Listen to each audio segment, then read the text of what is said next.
बड़े होते होते ना तो अलार्म की ज़रूरत होती है ना किसी घड़ी की ज़रूरत होती है। अपने आप आंखें खुल जाती है और अपने आप काम के लिए भागना पड़ता है। हेलो एवरीवन, यहाँ पे सुबह की अभी घड़ी में एग्जैक्ट 7:30 बज चुकी थी और मैं फटाफट से लंच की प्रिपरेशन कर रही थी। इससे पहले के जो काम थे, जैसे चाय पीना है सुबह की, और सुबह के जो बासी झाड़ू वगैरह है वो सब हो चुके थे। उसके बाद नहाना धोना हुआ था। यहाँ पे बस मैं सब्जी बनाऊँगी, कढ़ाई पनीर बनाऊँगी और साथ में बनाऊँगी भरवा परवल।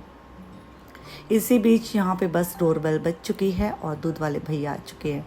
देखा ना, सब अपनी ड्यूटी कैसे निभाते हैं, मतलब सबका टाइम फिक्स रहता है और सब अपने अपने कामों को टाइम से करने की बेखूबी कोशिश करते हैं। यहाँ पे बस मैंने दूध ले लिया था। उसके बाद यहाँ पे बस कढ़ाई पनीर के लिए मैंने 2 प्याज, 2 टमाटर और हरी मिर्च और अदरक, इनको सबको थोड़ा सा चॉप कर लिया था, रफली ही चॉप किया था। यहाँ पे मैंने स्टील की कढ़ाई में देखिए सरसों का तेल डाला है, तेज पत्ता रखा इसमें, और 2 हरी मिर्च जो कि लाल हो चुकी है, और दालचीनी, और बाकी चॉप की हुई सब्जियाँ डाल दी थी, टमाटर, प्याज, अदरक, और इसमें थोड़े से मुट्ठी भर काजू भी ऐड कर दिए थे। मसाले हैं हल्दी, और इसमें कोरिएंडर पाउडर, नमक और Kashmiri red chilli powder add किया, और थोड़ा सा इसमें पानी डाल दिया जिससे कि मसाले ना जले नहीं। बस मैं इस तरह से ही बनाती हूँ। इसको बस मैंने कवर कर दिया था, जिससे कि टमाटर थोड़े से गल जाए। यहाँ पे बस परवल की सब्ज़ी के लिए मैंने धनिया पाउडर लिया, हल्दी ली, नमक ली, कश्मीरी रेड चिली पाउडर, और इसमें डाल दिया मैंने अचार का मसाला, कैरी का, और थोड़ी सी शुगर, स्टफिंग कर दी है इसकी। अच्छा, कैरी का अचार किस किस ने बना लिया जल्दी से कमेंट बॉक्स में बताना। सबका अलग अलग तरीका होता है कैरी का अचार बनाने का। मैं अपनी दीदी के जैसे बनाती हूँ, और अभी तो फ़िलहाल इतना अचार रखा है, लेकिन सब बनाने लग गए हैं तो मन कर रहा है कि बना ही लेते हैं। और इस बार देखिए ज़्यादा किलो का अचार नहीं बनाएंगे, कम ही बनाऊंगी, और वो भी देखिए बनाते हैं। बस अभी थोड़ा सा और वेट करती हूँ। और बस यहाँ पे देखिए परवल की सब्ज़ी के लिए बस मैंने कुकर में सरसों का तेल और जीरा हिंग डालने के बाद उसको बस यहाँ पे परवल है इसके अंदर डाल दूँगी, और 2 चम्मच इसमें पानी ऐड करती हूँ, और आधी सी सीटी, जब सीटी सी भर जाती है ना, फिर मैं गैस की फ्लेम को ऑफ़ कर देती हूँ। बस इस तरह से मैं बनाती हूँ। यहाँ पे मैंने आटा भी गूँथ लिया था। यहाँ पे ना मैंने आलू भी बॉईल करके रखे थे, क्योंकि मैं बनाने जा रही हूँ सैंडविच।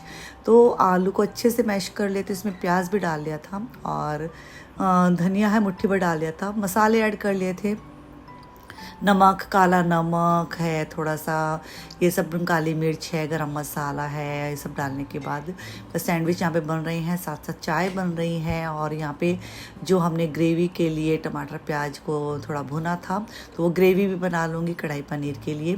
तो ये सबसे पहले तो यहाँ पे सब पापा जी को दे के आ जाती हूँ नाश्ता पानी, जिससे कि उनका नाश्ता पानी होता रहेगा। यहाँ पे अपने कामों में मैं लगी रहूँगी। तो यहाँ पे बस चाय उनके लिए रेडी हो चुकी थी, और आलू वाले सैंडविच, बहुत सिंपल से सैंडविच रहते हैं, बड़े टेस्टी लगते हैं। तो चलिए यहाँ पे इनको दिया मैंने। उसके बाद यहाँ पे ग्रेवी देखिए रेडी कर रही हूँ, और सेम कढ़ाई, उसमें ही मैंने ना कोई तेल वेल और ऐड नहीं किया, वही वाली ग्रेवी ऐड की, थोड़ा सा पानी ऐड किया, 5 मिनट के इसको इस तरह से पकाया। फिर इसमें ज़्यादा पकाने की ज़रूरत है नहीं, क्योंकि हमने इसकी सिकाई अच्छे से करके रखी थी। फिर इस पर मैंने डाल दिया पनीर, और ये डेयरी वाला पनीर है, घर पे बनाया हुआ नहीं है, और कसूरी मेथी। बस यहाँ पे हमारी कढ़ाई पनीर है, मस्त सी रेडी हो जाती है। सुबह सुबह ना इस तरह से थोड़ा सा बनाते टाइम ज़रूर लगता है, पर ये वाली सब्ज़ी की बात ही अलग होती है। आप डायरेक्ट बनाते हैं पीस के, उसकी बात अलग होती है, इसकी अलग होती है। बस यहाँ पे अपने ऑफिस जाने के लिए रेडी हो रहे हैं, तो यहाँ पे बस मैं भी रेडी हो रही हूँ, क्यों इनके साथ साथ फटाफट मुझे भी निकलना है। और बस यहाँ पे देखिए तीनों पीढ़ी बैठी हैं, अच्छी लगती है, नज़र ना लगे।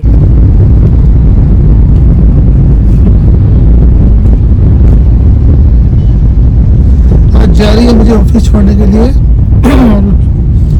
अरे हमारे यहाँ से ना, घर से ना मेट्रो स्टेशन ना थोड़ा दूरी पड़ता है, तो छोड़ दूँगी इनको मेट्रो स्टेशन तक, टाइम पास कर लूँगी। बस ऐसे तो घर पे रहती तो काम करती, अब यहाँ पे आराम से बैठे बातें कर रहे। बढ़िया, मेट्रो स्टेशन का फायदा ही फायदा है।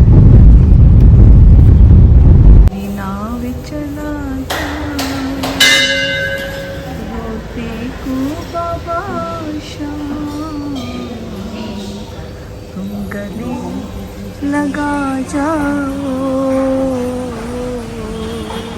हे एवरीवन, आज शुक्रवार है और माता रानी का दिन है और बस आज के दिन शैम्पू मैं ज़रूर से करती हूँ शुक्रवार के दिन।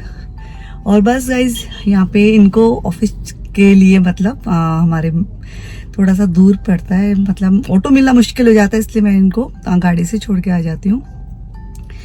बस यहाँ आने के साथ ही मैंने बाबा के दर्शन कर लिए और अब चलते हैं घर पे। और इतनी तेज हीट है ना बाहर, भाई कितनी गर्मी है, कितनी गर्मी है, कैसे मतलब होगा समझ में नहीं आ रहा है। और बस गाइज सुबह का खाना पीना सब हो ही गया है। एक बार बच्चों का मेरा बाकी है, उनको आलू के पराठे दूंगी क्योंकि ब्रेड ख़त्म हो गई, तो बस उनको आलू के पराठे और चाय बना के दे दूंगी। बाकी दोनों सब्जियां बन चुकी हैं, आटा लग चुका है। जाने के साथ ही पहले तो सबसे पहले किचन को समेटूंगी, उसके बाद फटाफट से क्लीनिंग करना शुरू कर दूंगी। और आज शाम को मेरी फ्रेंड है और तो उनके यहाँ मंगल पाठ है दादी का, तो वहाँ भी जाना है। और कहीं जाना होता है ना तो थोड़ा सा टाइम से पहले काम कर ले तो सही रहता है, जिससे अगली जगह जाए तो एंजॉय कर सके। तो चलिए गाइस, बाबा के दर्शन किए, बहुत अच्छा सा लगा और अब घर पे चलते हैं।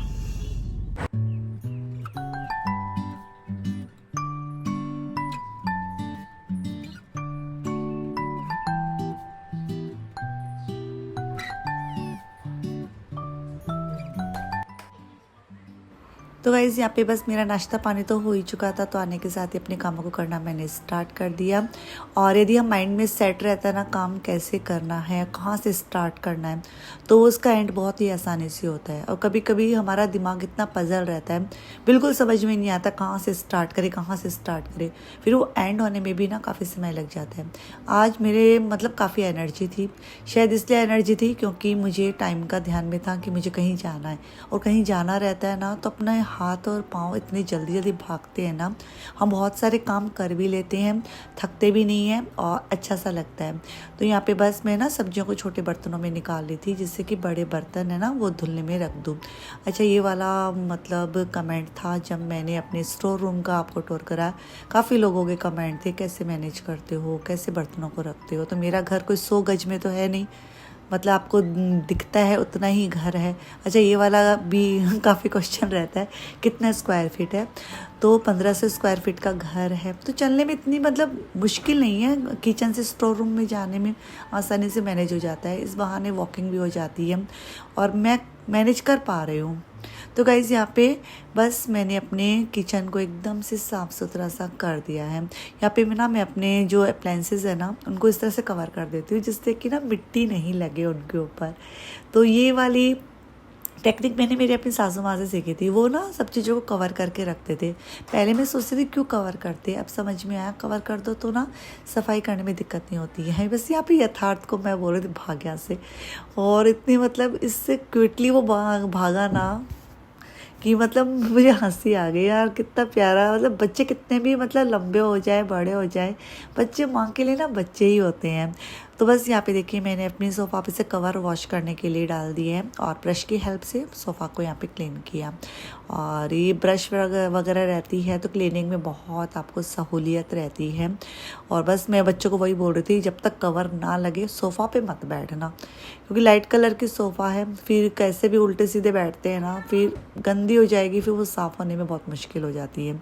तो मैं बार बार आज पूरे मतलब दोपहर के 2-2:30 बजे तक ऐसे कर रही थी, बार बार जब तक कवर सूखे नहीं सोफ़ा पे मत बैठना, सोफ़ा पे मत बैठना। शायद ये वाली आदत ना हम लोगों में है ही कि मतलब कोई भी चीज़ ना मतलब हिले डुले नहीं, ख़राब नहीं हो। बस यहाँ पे हॉल है मेरा अच्छे से हो गया था। उसके बाद गाइस बस कुछ काम और थे मेरे, वो मैंने निपटाए। मैंने चारों रूम अच्छे से कर दिए थे, चादर वादर किसी की चेंज करनी नहीं थी क्योंकि आज सोफ़ा वाला कवर वगैरह उनको धोने का टाइम था। यहाँ पे बस मैंने खूब सारा ना मलाई निकाल के रखा था। तो मैं कोशिश करती हूँ कि जो हम रोटियाँ खाएं वो घर के जो घी से ही खाएं और बस यहाँ पे देखिए मक्खन निकाल लिया था। फिर बस यहाँ पे अभी बज गए थे 1:15 का समय था। मेरे हाउस हेल्पर भी अपना काम करके जा चुकी थी, तो यहाँ पे बस ये यथार्थ अपने दादा जो खाना परोस रहा था। फिर बस खाना पीना हमारा सबका ही हो गया था, मतलब हम सब ने खाना खा लिया था। उसके बाद कुछ कपड़े और रह गए थे, जैसे कि उधर वाला जो रूम है ना इसके दादाजी का, उसमें मैंने कपड़े सुखा दिए थे, वो पूरा भर चुका था। फिर कुछ ये कवर वगैरह थी, यहाँ पे सुखाने की बारी थी। तो बस ये हम वॉशिंग मशीन में धुले हुए रहते हैं और इतनी गर्मी है, ये आधे घंटे के अंदर अंदर ही ना एकदम मस्त से सूख गए थे। यहाँ पे सब कपड़ों को मैंने डाल दिया।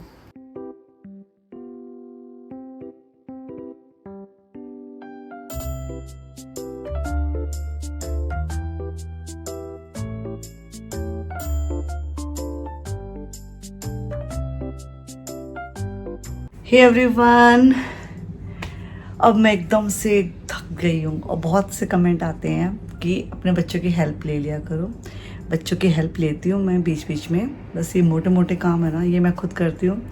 और चुटर पुटर जैसे रहता है ना, इधर का उधर रखो, ये ऐसे करो वो वैसे करो, मैं करवाती रहती हूँ। स्पेशली यथार्थ इस टाइम पे इतना फ्री है, बार बार बोलता है मम्मा काम दे दो, अभी मैं 1 महीना एकदम बेरोजगार हूँ, मुझे काम दे दो। इतनी हंसी आती है, तो मैं उसको बहुत से काम देती रहती हूँ और वो हंसी हंसी कर भी लेता है। और चेरी है, उसके लायक जो काम रहता है मैं उसको बोल देती हूँ, क्योंकि लड़कियों का मतलब काम करने का तरीका एक अलग होता है। वो ना अपनी मम्मी के जैसे एकदम प्रॉपर काम करती है। और बस गाइस अभी थोड़ा रेस्ट करूँगी, और अभी बज चुके हैं 1:30 से ज़्यादा ही हो गए हैं। और सुबह से मतलब कंटिन्यू मैं काम करती हूँ, कंटिन्यू मतलब बैठ ही नहीं पाती हूँ, और इतना सारा काम हो जाता है जिसमें एकदम से कहते हैं ना बहुत प्रॉपर तरीके से वो काम भी शायद नहीं होता होगा। और जैसे अभी तो मैं बाथरूम के शीशे विशे तो पहुँचे ही नहीं, देखती हूँ शाम को देखेंगे। अभी फ़िलहाल मैं थक गई हूँ, क्योंकि आज क्या हुआ, सुबह इनको 1.25 घंटा लग गई थी मुझे, 45 मिनट्स आराम से लग गई थी। इनको छोड़ा, फिर मंदिर चली गई थी, उस वजह से वो वाला टाइम बस मेरा हुआ ना। तो उसमें मतलब वो वाला टाइम यदि पहले से रहता है ना, मतलब यदि मैं नहीं जाती तो वो वाला काम भी हो जाता। बट कोई नहीं, कोई ज़रूरी नहीं है सेम रोज़ वही काम करना। एक कमेंट आता, दीदी आप रोज़ कैसे काम कर लेते हो वही, मैं तो इतना बोर होती हूँ। दीदी नाम है क्या नाम है, कुछ है यार, भूल गई, सॉरी। तो बोरिंग तो देखो सबको लगता है, लेकिन ऐसे हमें पता है ना जिम्मेदारी से कि ये काम मुझे ही करना है, तो बस वो किया जाता है, इसी वजह से काम हो पाते हैं, वरना तो वो काम ना ही हो पाए। तो चलिए गाइस अभी मैं रेस्ट कर लेती हूँ। सोचा कि साड़ी पहन के जाऊँगी वहाँ मंगल पाठ में, बट इतनी गर्मी है ना, नहीं पहनूँगी भाई। फिर क्या आदत नहीं ना, पाँव में से इतना पसीना आना शुरू हो जाता है, फिर एकदम अनकंफर्टेबल फील होता है। फिर वो ब्लाउज़ तुम अब सूट में तो क्या अपन लूजता रहता है तो कंफर्टेबल फील होगा, वरना एकदम से मैं वो हो जाऊँगी, गर्मी सी लगेगी मुझे। तो चलिए अब मैं रेस्ट कर लेती हूँ, क्योंकि आप लोग बहुत कमेंट करते हैं कि रुचिका जी रेस्ट कीजिए। बिल्कुल, अब मैं 2 घंटा रेस्ट करने वाली हूँ। आज मेरी वीडियो की एडिटिंग भी नहीं है, तो मैं प्रॉपर रेस्ट करूँगी आज, और उसके बाद तैयार होके निकलते हैं। हे एवरीवन, यहाँ मैं तैयार हो चुकी हूँ। मैं सोई थी, अचानक से मेरी बहन का फ़ोन आया कि चलते हैं। मैंने बोला तो चल पहुँच घर पे, मैं जल्दी से ड्रेस डाल के आती हूँ। तो मैंने ये वाला ड्रेस है अपना पहन लिया है, और बहुत बार देखा हुआ है शायद आपका। और बस अभी निकलती हूँ। और बहुत से लोग ना मेरे कपड़ों के लिए पूछते कहाँ से लेते हो, सब मेरी बहन की शॉप के हैं। और तो मैं कहीं मतलब 80% उसकी शॉप के ही कपड़े हैं सारे मेरे पास। और तो बस अभी चलते हैं भजनों में, और वहाँ जाके मुझे नहीं लगता मैं कुछ शूट करूँगी, और फिर वहाँ से आने के बाद फिर से आपसे मैं मिलती हूँ।